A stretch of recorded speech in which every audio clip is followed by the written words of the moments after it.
any further ado, I would like to introduce you to Adam McGarity.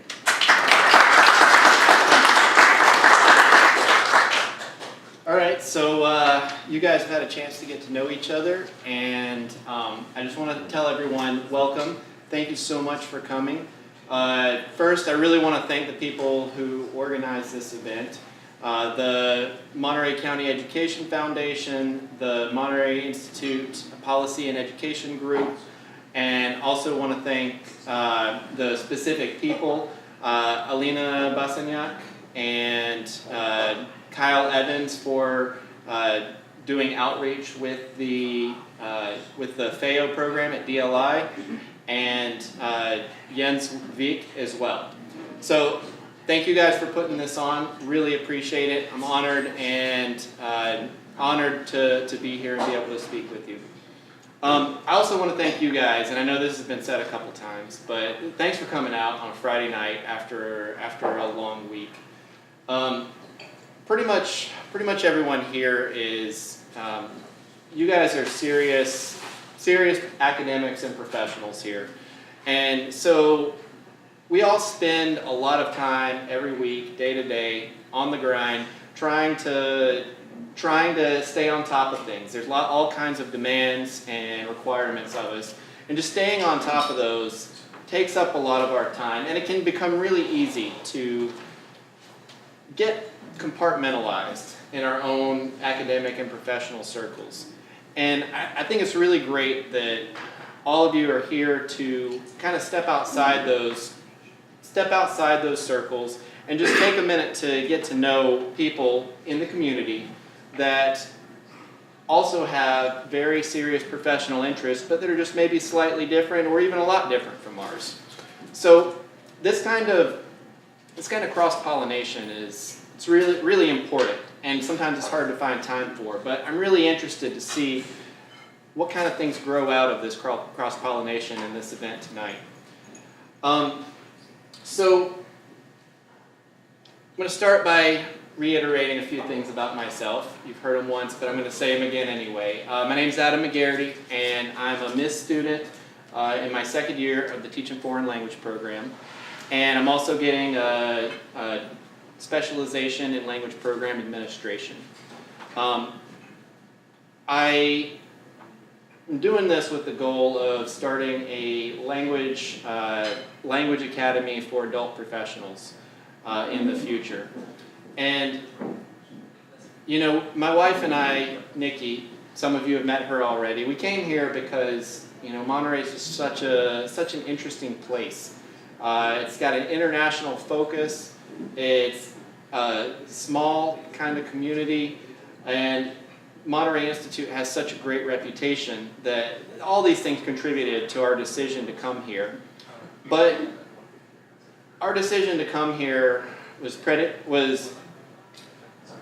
preceded by a lot of other things. And so I'm going to share a little bit, or a lot, about what my life has been like and how I ended up here. So thus I will begin my professional advancement. So, of course,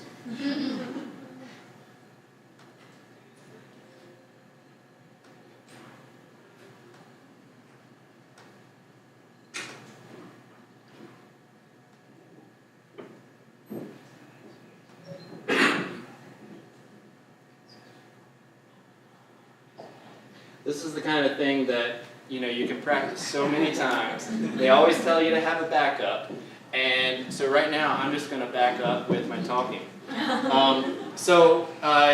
I originally started out as a baby. Some of you may have started out as babies as well. I was born in Georgia, a small town called McDonough, Georgia, just south of Atlanta. And I grew up in this small town, and I was very fortunate to have a family that they were very supportive. It was a steady family, and up here you're going to see a little zoom into my hometown of McDonough. And I was very fortunate that my family emphasized education and reading, and when when I was a kid, I always loved to read. I would read stories and magazines, things like Boy's Life and highlights and this kind of thing. And the thing about this is it got my imagination going. Very early on, I became comfortable with imagination and thinking about the possibilities of life. And pretty soon, I was able to catch on to the fact that this kind of stuff wasn't just in the stories. I was able to imagine the possibilities of life beyond, the little small town, the middle school, the high school. So even when I got bullied in middle school, like a lot of people do, even then I was able to see farther forward than that because I had that capability to imagine things being different. And this is one of those things that, you may not think about it when you're talking about professional advancement, but the ability to see things possibly being different or better is incredibly, incredibly useful and valuable in life. So up here you can see a picture of the family and the house. And, I grew up in the town, went to middle school, went to high school, and, did well in school because of, again, the emphasis on reading. And my parents were also really good about emphasizing sportsmanship. I played sports. I was terrible at them. But they always said, if you go, you follow through to the end of the season, and you play as hard as you can. If you lose, you can be upset, but don't get too upset because the important thing is that you try. You try as hard as you can. You push through. You get better, and that's what's important. So after high school, it was time to go to college, and I didn't really have my sights set too far afield. So I went to Macon, Georgia. I went to Mercer University, where I studied Christianity and history as my majors. And at Mercer, I was able to just do the college thing, study, go to a party from time to time, a little bit. Being a Christianity major, I didn't go too hard into that, but I had good professors, good classmates, and just had a good time. But come my sophomore year, other older friends that I'd made started coming back from studies abroad, and they'd tell me about stuff. Tell me about seeing the sights and going to the museums, and I was like, man, that sounds so cool. I want to do that. Well, why not? So I went to the study abroad office, found out the details. Turns out that it was actually cheaper to go study abroad than to stay at school. So when I pitched my parents, I was like, hey, I want to go study abroad. And my mom's like, oh no, that's too expensive. And my dad's like, well, how much is it? And I was like, well, here's the numbers. It's cheaper. And my mom's like, well, maybe that's not so far away as I thought. So junior year, I went abroad to England.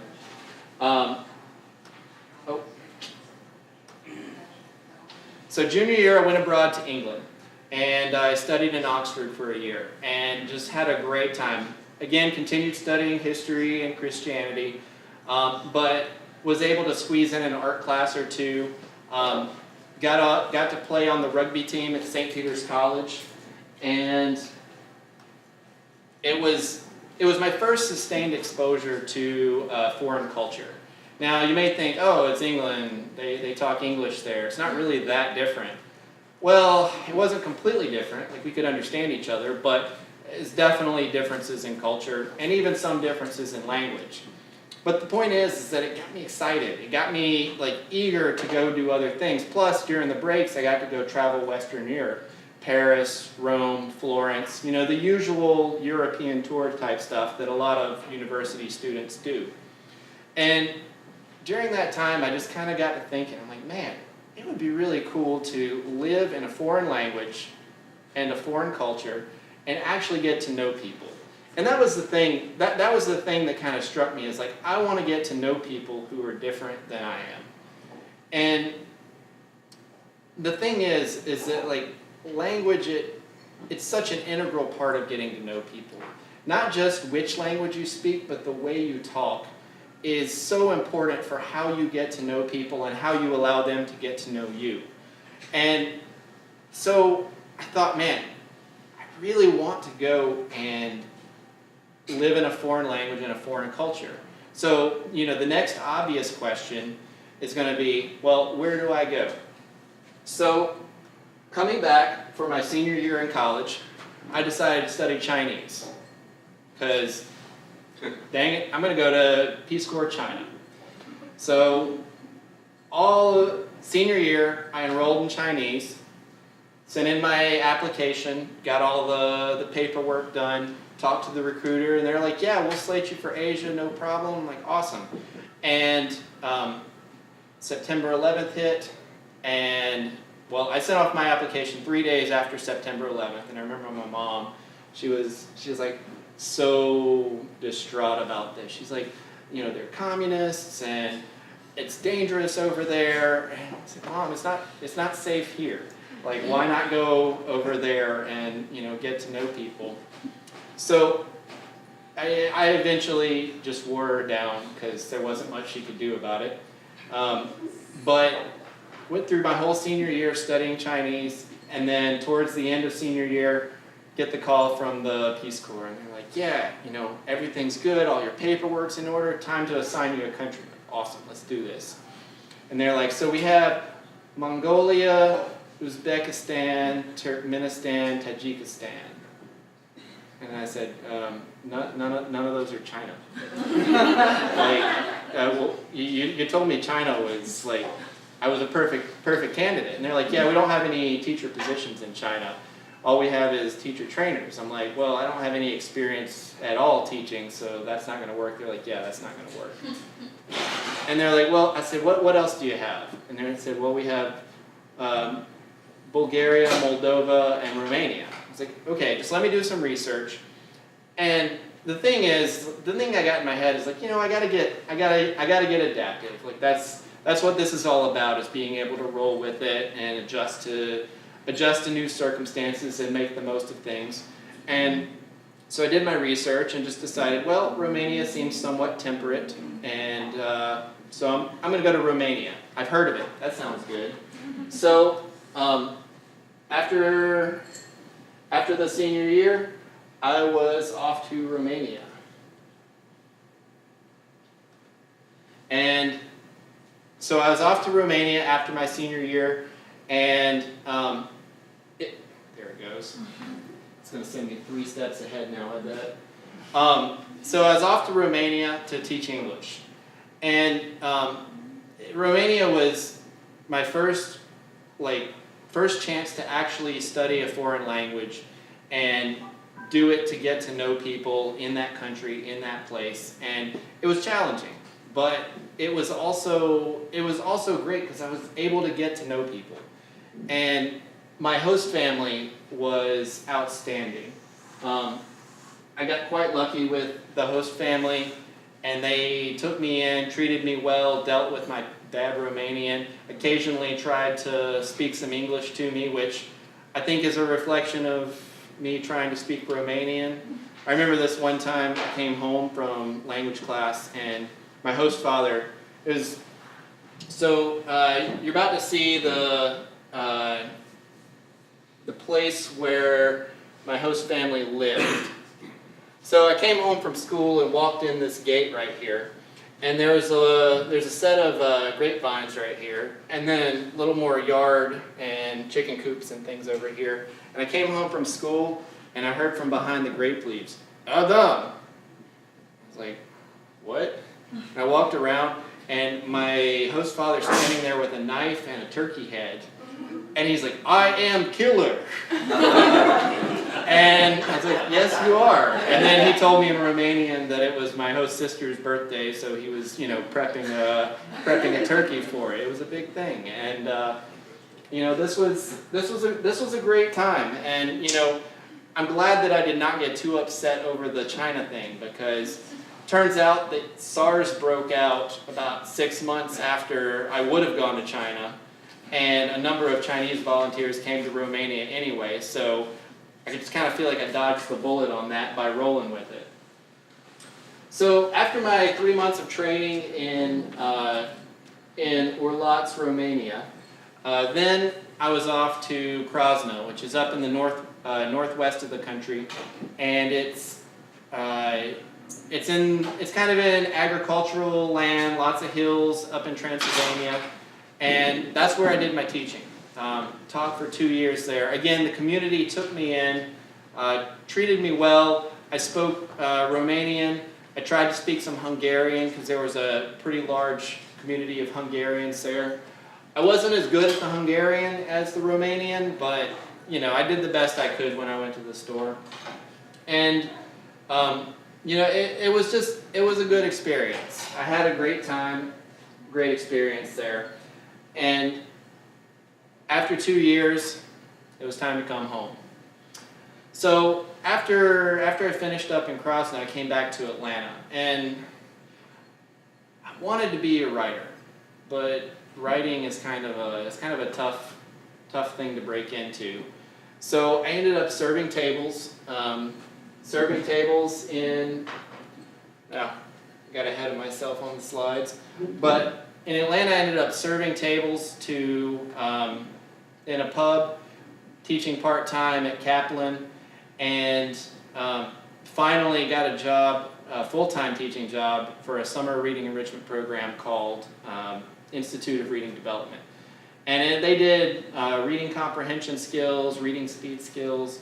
But the great thing about that, and this is kind of coming back to some of the network and relationship building, is my trainer and supervisor, Lisa Polderman.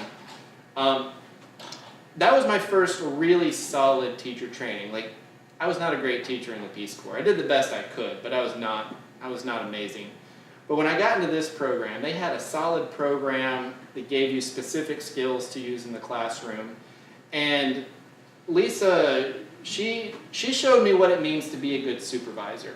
Because every week we'd get on the phone, and it was a traveling teacher position. So I was traveling around to different schools all over the state for the summer.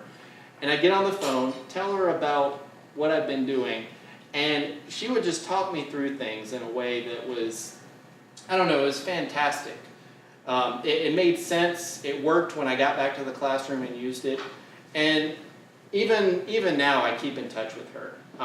She's actually given me some advice since I've been here at Miss. And the thing about networking, I've never been very good at the work in the room, glad handing, passing out business cards. That's not really my style. But what I have tried to do throughout my professional life is just do the best I can in each working situation, and be as adaptive and competent and creative as I can be. And then look for other people that carry those same traits, and then just keep up with them. And Lisa's one of those people that I feel like has been a true networking experience where we haven't been best friends. We've gone years without talking to each other. But anytime I call her or email her, she remembers me because, we established that initial good working relationship. And then when I came back and reminded her who I was, she's like, "Oh yeah, I remember you. Yeah, what do you need?" It was a great way to keep up with someone that you respect, and then bring it back to what I was doing now. So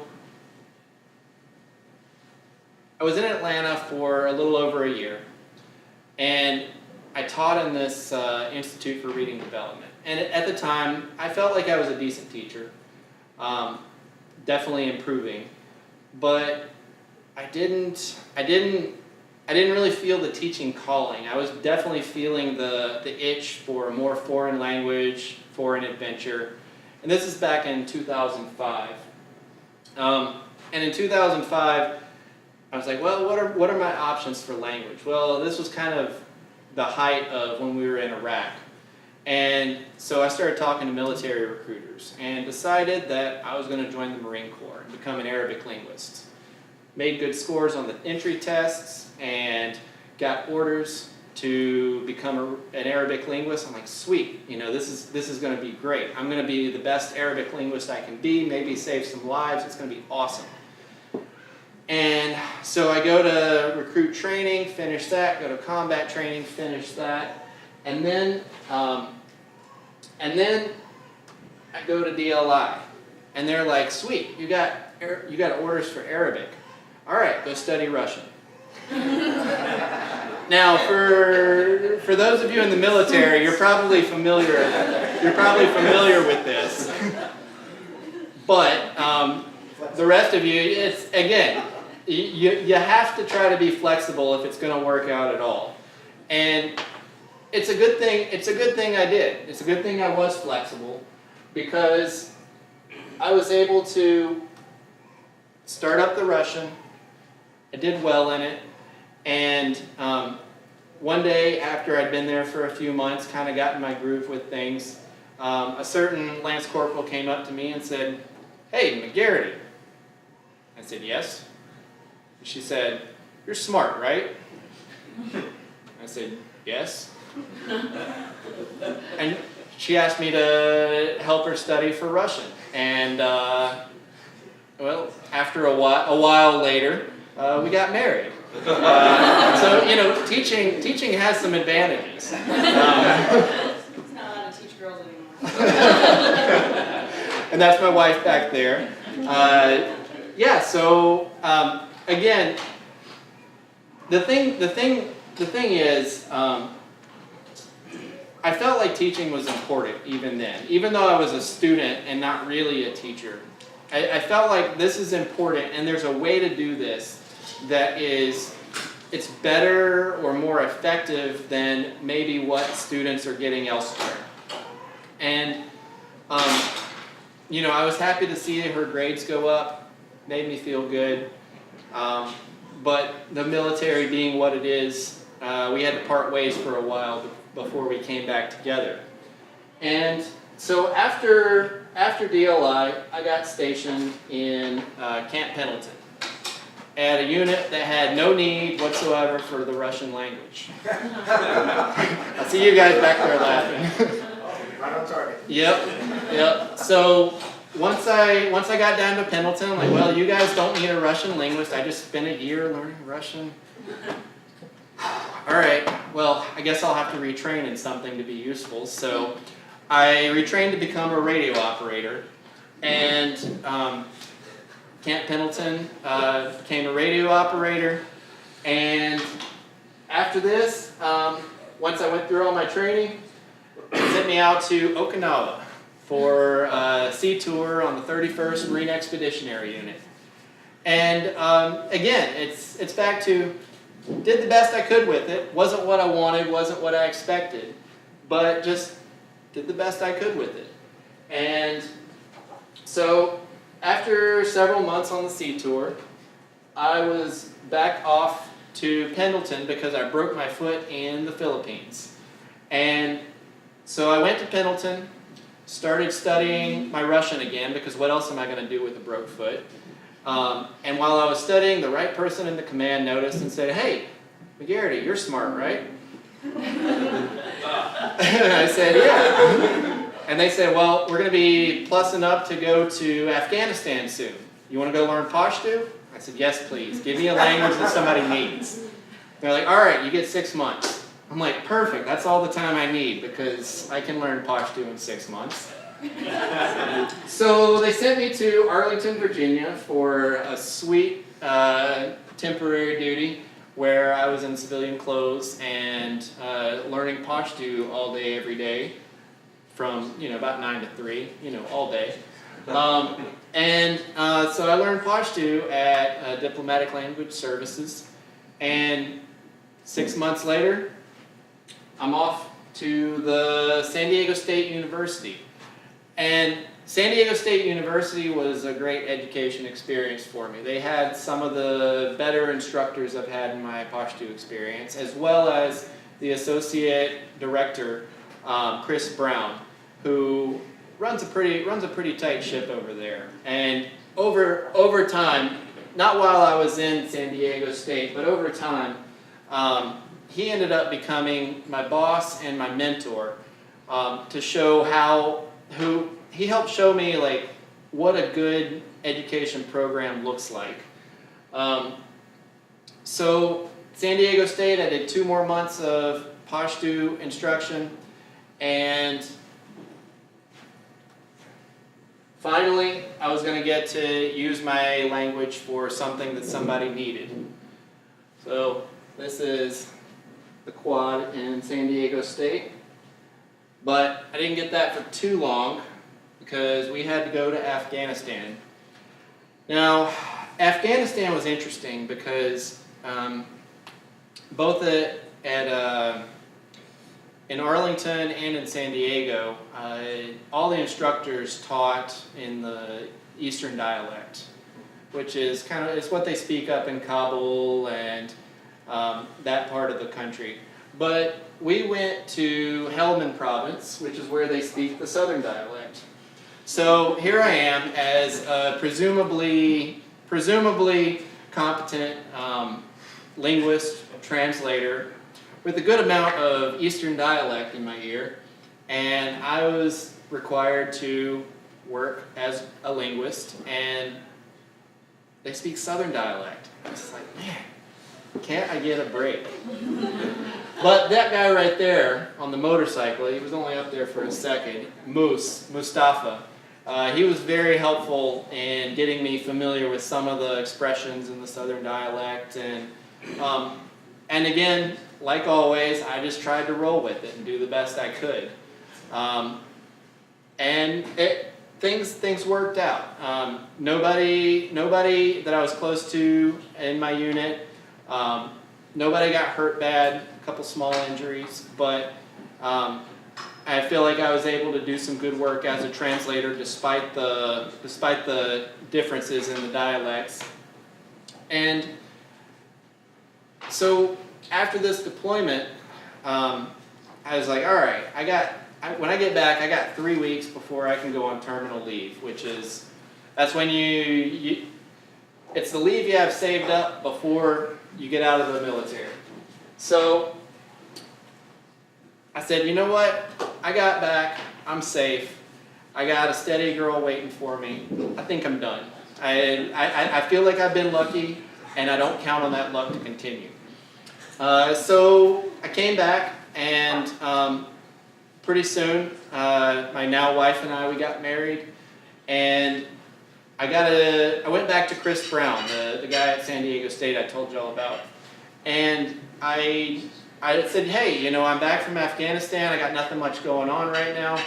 You mind if I come in and teach some of the Marines who are going through your 2-month course? He's like, yeah, sure, no problem. So I went in and volunteered for a few weeks, and after a couple weeks, he's like, why don't you just come on and work for us? Sure, that sounds great. Like I said, I don't have anything else going on. So I went in and worked as an assistant instructor, and this is where it starts to get good, I think. I never wanted to try to tell someone that I was speaking like a native, because I never was. But at the same time, the natives that were teaching the Marines, they hadn't done deployments. So I was in a really sweet spot of being in like a competent Pashto speaker who knows about the culture of both the Afghans that are teachers and the Marines that are students. And this is really what started to construct my idea of team teaching as the best possible teaching model, where you have a native speaker, an advanced learner, and then the beginning learners working with each other. And the advanced learner being one who can kind of mediate between the two to say, yes, the thing he's trying to explain, it's kind of like this in our language.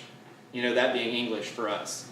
And that balance worked out really well. And that's one of the things I'm most proud about my time at SDSU is how well I was able to work with the team there. And I still keep in touch with those guys. Any chance I get to go down to San Diego, I go down and visit Fareed, Mohammed, and some of the other guys down there.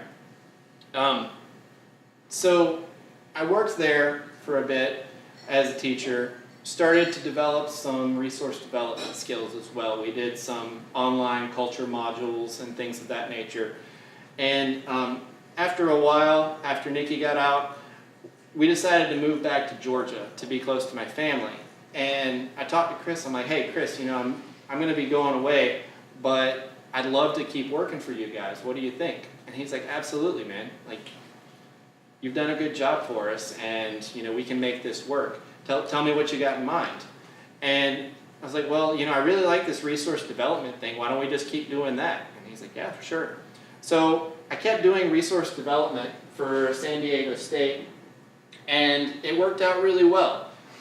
We ironed out our work processes. Evan is the guy that I worked with that does a lot of the media and online stuff. And you know, it always comes down to the relationships you build. And quality relationships take time. This was not an overnight thing. This is basically a result of, you know, working hard, taking time to get to know people, trying to be creative and trying to produce value for whoever you're working for. And when you do that, in my experience, that's when you build the real networks. And then you carry those people with you, keep up with them from time to time. I've been able to keep working for San Diego State remotely for several years now. And frankly, I still get excited about it. Nikki, she may get upset with me because I work too much on weekends sometimes because of the things I'm doing with them. But I don't know, to me it's important to keep that going. So after a while, I was like, you know, if I'm going to be doing stuff like this, I need to formalize it. And so Nikki and I talked, and we're like, you know, Georgia, it was good. It was good for us. It was good to be close to family, but we just didn't have enough opportunity to do what we really want to do. And so we talked about it, and we're like, you know, Miss is a great opportunity for us. Let's go. Oh wait, we got to refresh a language that's going to help us there. So we went to Middlebury College for a summer and did a Russian refresher, which was an intensive summer refresher. I don't ever recommend living in a dorm room as a married person. We did okay with each other, but with the other college kids around, it's just not ideal. But, you know, again, we made it work, and now we have come back to where we originally met. And it's been a wild ride, but I've really enjoyed it, and I'm looking forward to the future, and hoping to take forward some of the lessons that I've learned along the way. You know, kind of at this point, I kind of feel like being a language teacher is about a lot more than just decoding foreign tongues and foreign scripts. Like being a great language teacher depends on being able to shift perspectives and see the world the way other people see it. And you may not adopt that. It's likely that you're not going to adopt it wholesale.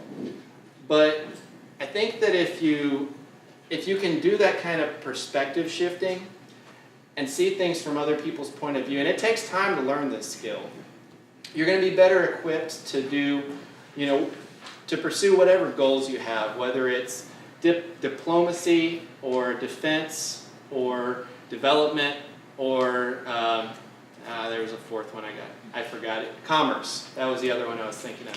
Whichever one you're going after, being able to see things from the other person's perspective, that's where the real moneymaker is. And great teachers, great language teachers can help their students start to do that. It's a thing that takes a long time to develop, but if you can start to do it, it's fantastic. And I feel like I've talked long enough. I'm going to go through the last of my slides just because I went to the trouble to put them together. Since, you know, we're here in Monterey and there's a skewed view of Pacific. And then it brings us right back to where we are here, and then look into the future, hopefully headed to Seattle to start fresh there. So, I know I've gone on for a while, but I really do feel like it was important to give you guys a sense of where I'm coming from so you can understand the kinds of things that I'm talking about and understand the perspective I have on things. So, thank you so much for your patience and thank you for your time. If you have any questions, I'd be glad to answer any. For sharing your marble. Oh yeah, this guy right here. I think that was fantastic. Thank you very much for presenting. I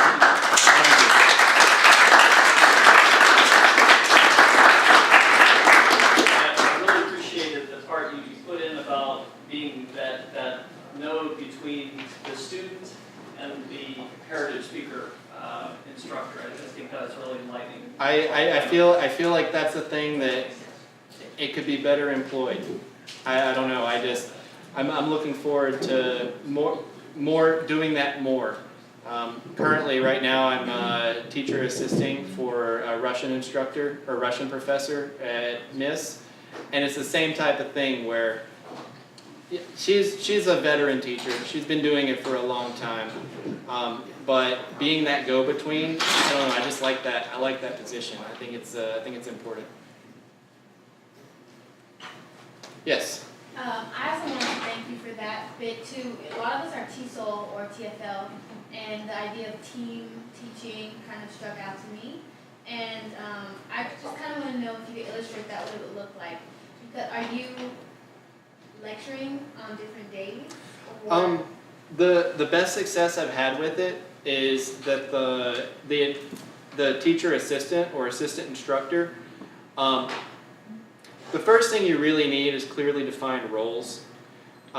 So as an assistant instructor, it was pretty much understood that if the native instructor's in there doing their thing, I'm just kind of hovering around and helping.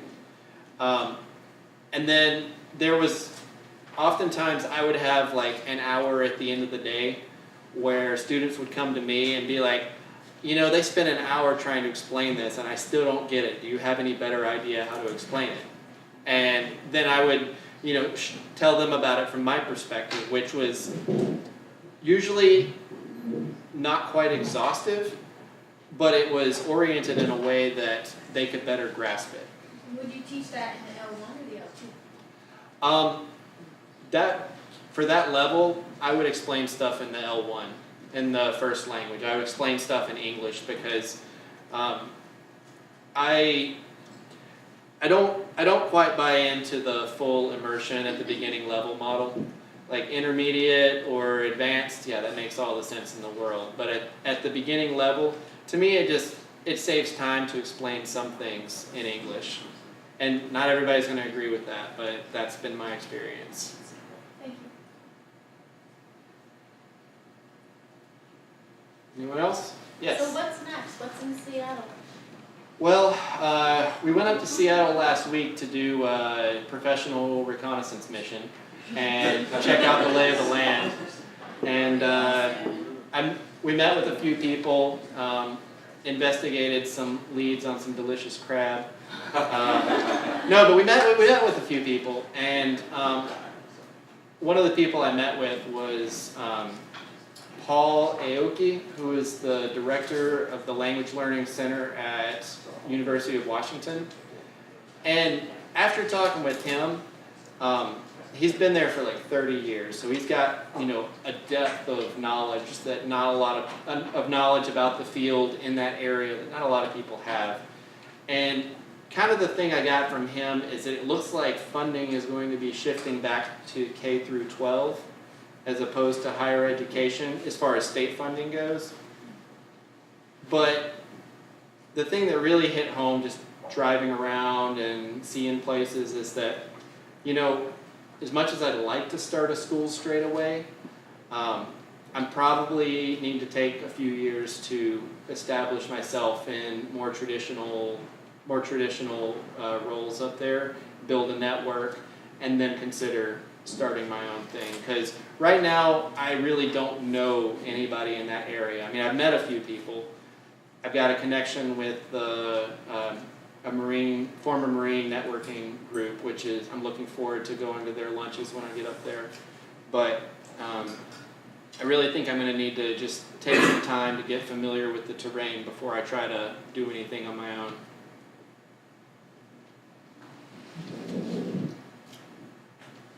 Yes. Why Seattle?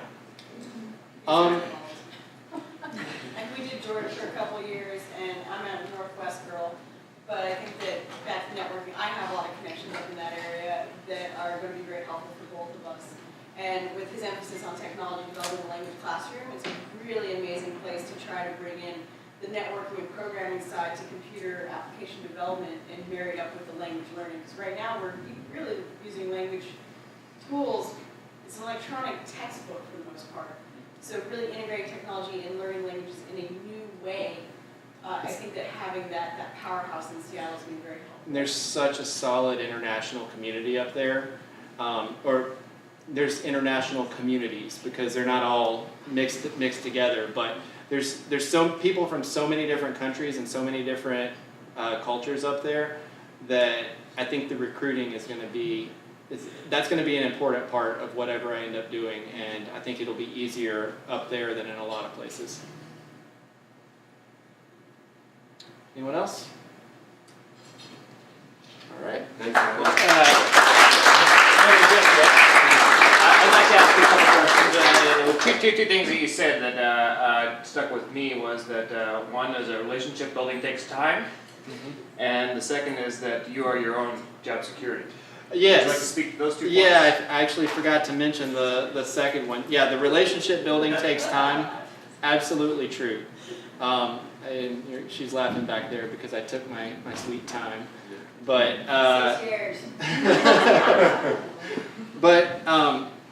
yeah, it's kind of the difference between saying something and showing something. And to really show something, you've got to be consistent and regular about it. Like for someone to get an idea of your character, they can't just see it once. They've got to see it again and again before it's convincing, before it's believable, before they're ready to trust you. And when I say trust you, I mean in a real, not trust you to do one thing, but trust you to be the person that they're willing to depend on. So, yeah, the relationship building absolutely takes time.